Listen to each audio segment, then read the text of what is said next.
Hey folks, Jonathan here, back up under this truck. I went ahead and pulled the exhaust off that they had stuck up under there, the new pipes. But I wanted to show you a couple things, show you what I'm going to do, what I've decided to do. I haven't started on the rear yet. I was trying to look at this real good, and I don't want to beat a dead horse here, but they drilled two holes, I guess close to the edge of the bell housing, and bolted that plate on. Now I thought it was coming over farther. It's about touching the frame, but the slave cylinder, you know, they've got it at a wrong angle. I mean, it's facing down. This is pushing up. You know, you can get a little bit of variance out of it, but you know, that's not going to work. Of course, this is not going to hold right, and I don't like it that close to the exhaust. So, but what I've decided to do is I'm going to use this same setup, and because it does seem to work, so I'm going to make an entire new bracket. I'm going to shorten this up. I'm going to bring the whole slave cylinder back a little bit closer, and that'll get it off our exhaust, and just like I said, build a bracket that will actually hold that on, you know, in a good spot where it needs to be. And I wanted to show you another thing. You know, I showed you that these, kind of proud that these motor mounts was, you know, all bolted in good. You can see they used new bolts in there, and to bolt the mount to the engine. But I didn't look at this side. As you can see, there's at least one bolt missing, and from the looks of this mount being twisted forward, there's probably at least two missing out of that mount. So what we'll do is we'll take a little weight off the engine. We'll take the rubber mount out of it, try to re-bolt it, get it bolted back into the block, and then put it back. So I was wrong. They didn't bolt the engine in right. So, you know, not surprising. I'm going to go ahead and get it off and get started on a bracket. And then as for the clutch master cylinder up top, we're going to probably reinforce the firewall and then run some brackets on the top of it. We'll go ahead and use it, but we're going to straighten it out like it should be, even though it's not, you know, it's not original parts, and we could put it back with the original parts, but it's not that big of an issue.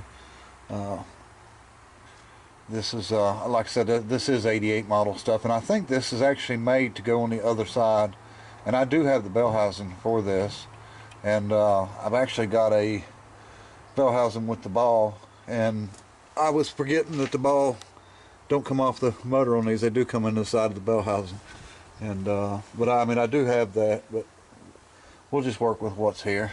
It's not a problem.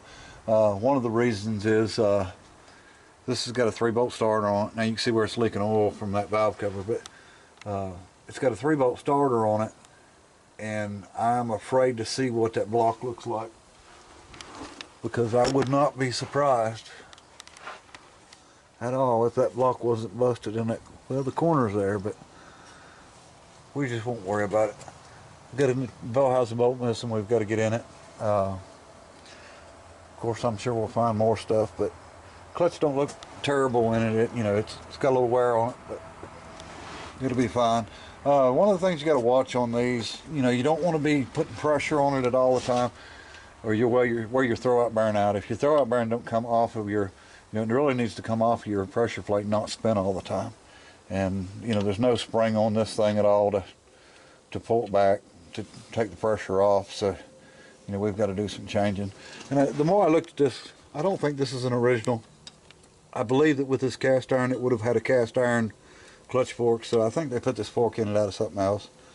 But like I said, as long as it works, we'll be okay.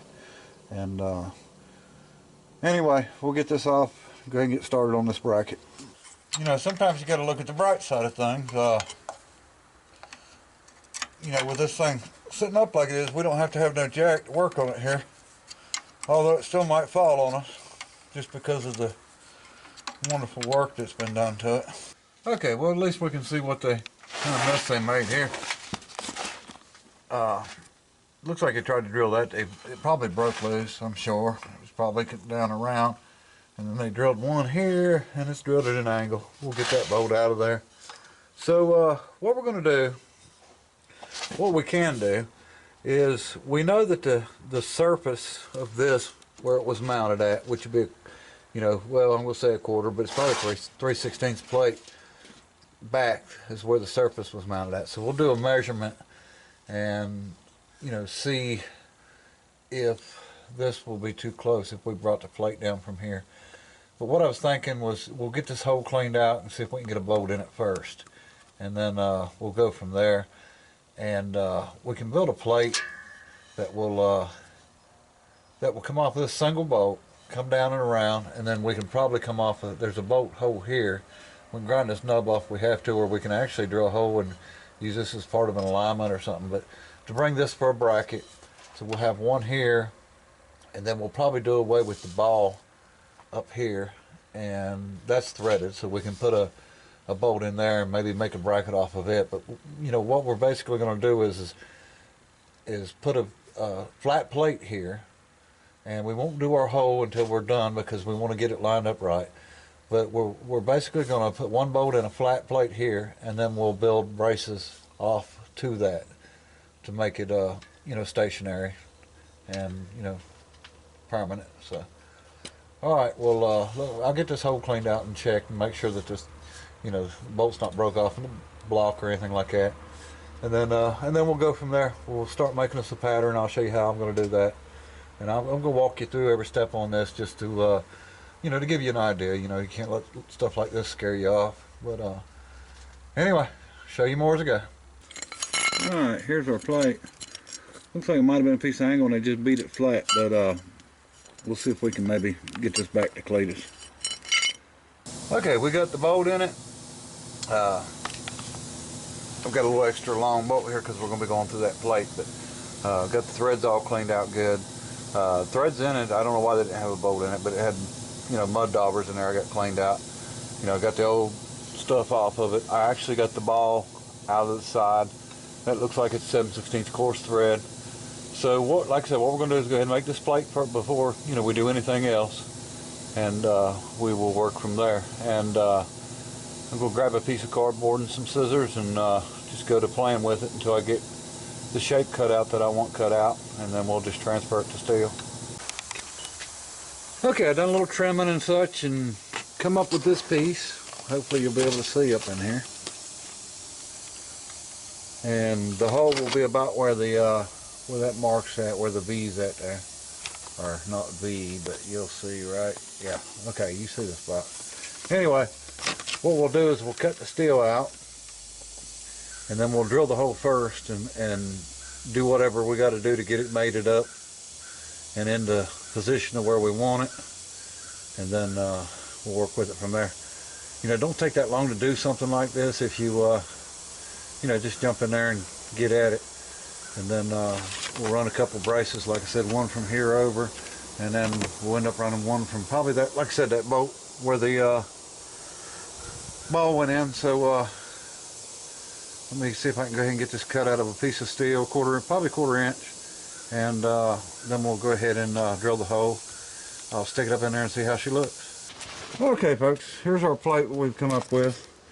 And of course, this is just an old piece of steel. This ain't it ain't no new shiny piece because as most of y'all know, I don't like using new steel too much because the quality's just not there, and it don't cut good, weld good. So we just pop this out real quick with the plasma, ground it a little bit, put one hole in it, and that's, you know, it's mainly just an alignment hole. It's not necessarily so much to be a support, but you know, this will get us started. Let me get it up in there and I'll show you what it looks like. Okay, folks, there's what we've got for starters. Hopefully I can get to where you can see it good because I know it's dark under here. This camera does pretty good in the dark, but just a single bolt in it. It's good and solid actually where it's at right now. So I think next what we'll work on is probably building a plate that goes from here and maybe twists and comes over to here and welded all the way across the bottom, or something along them lines. It wouldn't even necessarily have to be a plate. You know, I've got another way I might come up and do it, but I need to get this hole cleaned out first here. And yeah, I'll think on it. We'll figure out how we want to do that. But The good thing about down here is we're not going to be in the way of anything on the slave cylinder or the rod or anything. Now, exhaust wise, we're not worried one bit about this exhaust. Okay, first thing, we're moving this far enough away it's not going to hurt it. And second, as you can see, this thing's bent and crushed off, so you know this is going to have to come off anyway and get cut and a new down plate put on it. So not much of an issue there, but so that's the least of our worries. So we'll go ahead and we'll get something figured out for a mount on this bottom back, and then we'll do a mount at the top. We may do the one at the top first, but pretty simple, nothing to it. When we're done, this thing will be as strong as, you know, any factory mount. So you know, we don't the last thing you want is to be sitting at a stoplight, or your wife sitting at a stoplight with the clutch in, and all of a sudden, you know, it just releases. And you know, this thing's geared low enough, especially if you're in granny gear, it, even at idle, it would probably just take off and go on and hit the car in front of you. And if it was a little car, it might run over it. But you know, you don't need things like that happening. So you know, safety first on all this stuff. And you know, another reason, or actually one of the main reasons I'm doing this instead of changing this bell housing out, or you know, going back with the mechanical, was just to show everybody that even though they tried to do it and they made a mess of it, it can be done, and it can be done right. You don't have to use OEM parts for everything. I mean, as long as you're willing to do a little fabricating, and you know, do it safe and do it right. And when when we get done, what I'll do is set the camera up. I'll get in the truck and we'll push the clutch and we'll see how much flex is in our new bracket. And then you know, if it don't flex bad, then you know, we've done a good job. If it flexes bad, then you know, we didn't do a good job. So all right, let me get at it here. I'm gonna get this hole cleaned out. And well, I'll probably, like I said, do the top first, and then this bottom here. So we'll get at it. Okay, let me show you what we've done here. Okay, all we've done is take a 7/16 bolt and a bushing, and we put a lock washer on it. And you know, this is a good strong spot on the block because you know that Z-bar would normally go across there. But what we're going to do is we're going to cut us a piece of flat plate. Probably just go ahead and go with this 1/4 since I've got plenty of it. And we're going to go from that to the top of this plate. And we're going to do it sort of from that side of it, and we're going to bring it out, and we'll go from this side of it, and we're going to bring it up here. So it'll get wider. What I'm going to do is take our paper and make a pattern, just like I did with this. I'll make a pattern for that, and then we'll you know, cut it out, put it up in there, and then tack it in really good, weld it in some, so when we take it out, you know, it's not going to move or anything when we weld it up for the final. And like I said, you know, everything you want to do, of course, you want to bolt in. You don't want to put anything permanent or put anything in a weird position where if you take all the bolts out, it still won't come off. You know, that's never good. But you know, we've got plenty of clearance here and plenty of room to work with this clutch, and there's nothing else that runs through here that we've got to worry about. So you know, we've no clearance issues whatsoever. So I'll go ahead and get this piece cut out. Okay, here's where we are on the bracket. You can see what I was talking about, how I ended up making it. And so this will, you know, help keep it from twisting. And it's bolted in good. And like I said, everything I used to build this is going to be all scrap. So you know, just because you're using scrap don't mean you got to do it half. Well, I won't say that. Just because you're using scrap, you don't have to do a shoddy job anyway. Alright, well, we're going to get a bottom one set up and made here. I'll probably put a little more weld on that before I unbolt it and bring it down, but we'll go ahead and get a bottom bracket on it on the opposite side here. And that should be plenty enough to keep it from twisting and moving, and then we'll mark out where we want our slave cylinder, and then we'll put the hole in it and get it there, and we'll have this thing done and knocked out here before you know it. Okay folks, I want to show you where I'm at. I'm trying to get as much done here before dark.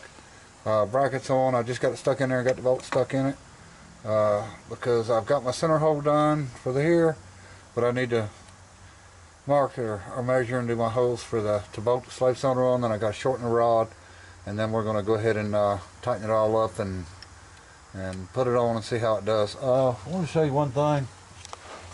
This rod, if you can see it, where you can see, this rod, somebody has already shortened it and just stuck an old nut on it. So we're going to shorten it and just round the end of it, because it should, you know, you want it like a ball so it moves, because it's not going to stay straight in the ball side of that fork. So all right, I got to get another battery in this thing, and I'm going to try to get her finished up tonight. All right, folks, it's on, and we're getting ready to test. Now it'll come back off one more time, get painted, and I'll put the boot on it, but I wanted to check it with it where it's at and make sure it was going to be okay. And yeah, I got a big photo there, but I had to cut this hole with an oval to get it on that bushing where I wanted it. So I had a hole to weld up. No big deal. And this bracket will, you know, come right off, go right back on. Of course, bolted there through the bell housing with one, and then up there at the fork bolt, and or not the fork bolt, but the ball for the Z-bar. So it's all good and tight. Cut this rod off, rounded it down the right length. So now we're going to try it. I might try to get somebody in it to try it while I hold the camera here. See if I can get my wife to climb up in there. But you know, it looks good. I can still put a spring on this. I think it's going to work out just fine.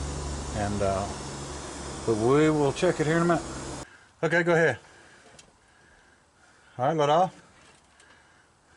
All right, push it. Okay, let off. I think that'll work. Okay, push it a couple more times. I just want to make sure the bracket's not moving. Go ahead. You let off. Just keep on pushing it, letting off.